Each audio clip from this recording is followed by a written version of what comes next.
Bonjour Nathalie De Petro, Bonjour Alexandre. vous êtes directrice du MAPIC. Merci d'avoir accepté à nouveau l'invitation de BITV. Avec vous, on va revenir sur le MAPIC digital qui va débuter. Alors, ma première question sera tout simplement, quel sera le programme de cette version digitale du MAPIC et qu'est-ce qu'on peut attendre de cet événement? Alors tout d'abord, c'est un MAPIC, oui, 100% digital, un MAPIC et un Leisure Up 100% digital, puisqu'on avait une autre manifestation Leisure Up qui devait se tenir en même temps que le MAPIC. Donc le programme sera MAPIC et Leisure Up, donc un mix entre des conférences, je dirais, core business MAPIC qu'on a l'habitude d'avoir, et aussi 50% de ces conférences qui sont dédiées aux loisirs, puisque c'est un élément important. Un outil qui a déjà fait ses preuves sur nos manifestations, aussi bien MIPIM Connect que le MIPIM ou MIPCOM, hein, qui sont d'autres salons que nous organisons normalement physiques, mais qui se sont retrouvés digitales. Trois grands axes de développement sur cette plateforme: la base de données qui a été resegmentée pour en fait développer encore plus de rendez-vous que d'habitude. Ensuite, un programme de conférences à la fois live, mais aussi, je dirais, des sessions qui seront préorganisées, donc des webinars, plus d'une trentaine de sessions en fait, et 12 qui seront live, hein, puisqu'on a commencé à ouvrir la plateforme le 2 novembre et on la terminera le 31 décembre, ce qui laissera du temps à nos participants de pouvoir faire du business, hein, c'est l'objet.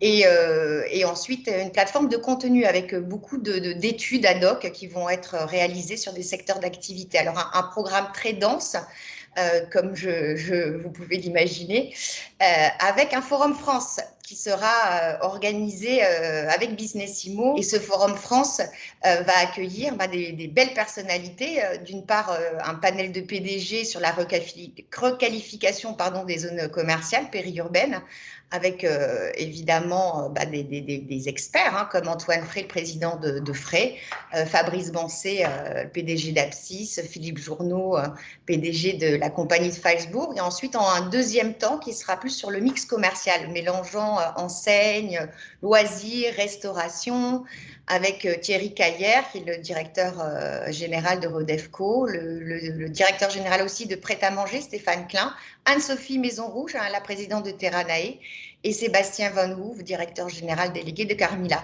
Dans cette période-là, quel est votre rôle concrètement dans ce contexte?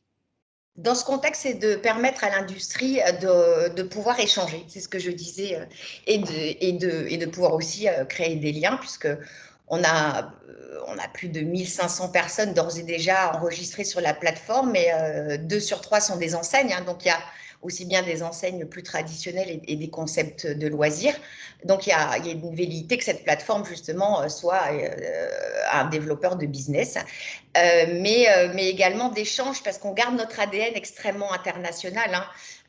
Nous avons des interlocuteurs aussi bien des États-Unis comme AERA 15, Time Out Market du Portugal, Torque des États-Unis, Salomon évidemment France, mais donc on continue à avoir cet ADN international, et avec ce confinement qui est, je dirais, mondial, ça nous permet, et ça permet à l'industrie de garder le lien, et je dis toujours d'échanger, parce qu'il y a des bonnes pratiques à l'étranger, et c'est bien qu'on puisse justement en discuter et voir si on peut les dupliquer.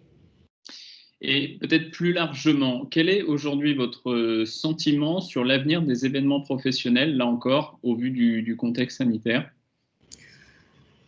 Aujourd'hui, tous les pays sont quasiment confinés. Alors, il en va de la sécurité de nos collaborateurs et également de nos participants de ne pas aujourd'hui se rencontrer. Mais le moment physique est, à mon avis, vraiment très important.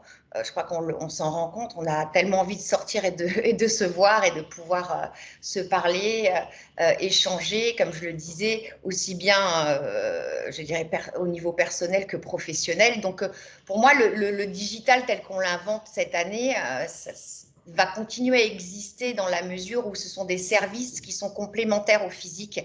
on ne l'a pas imaginé pour remplacer le physique. Pour nous, on est un peu comme l'industrie de la distribution et des enseignes. Aujourd'hui, il faut qu'on soit omnicanal et je crois que tout organisateur de salon doit être omnicanal pour pouvoir garder le lien toute l'année. Hein, c'est le but aussi à créer là du fait du Covid, mais on va la garder, on va la rendre complémentaire et on va pouvoir garder le lien avec la communauté tout le long de l'année. Mais bien sûr, nous avons déjà les dates en novembre prochain pour MAPIC et Leisure Up 2021, puisqu'on avait, on avait une belle manifestation en septembre, on avait déjà plus de 150 stands, dont 50 qui étaient dédiés aux loisirs. Donc, vivement 2021. Tout à fait. Eh bien, merci en tout cas, Nathalie Depetro, d'avoir une nouvelle fois répondu à l'invitation de BITV. Et puis, à très bientôt sur la plateforme. Je vous attends. Merci. À très vite aussi pour de nouvelles interviews sur BITV.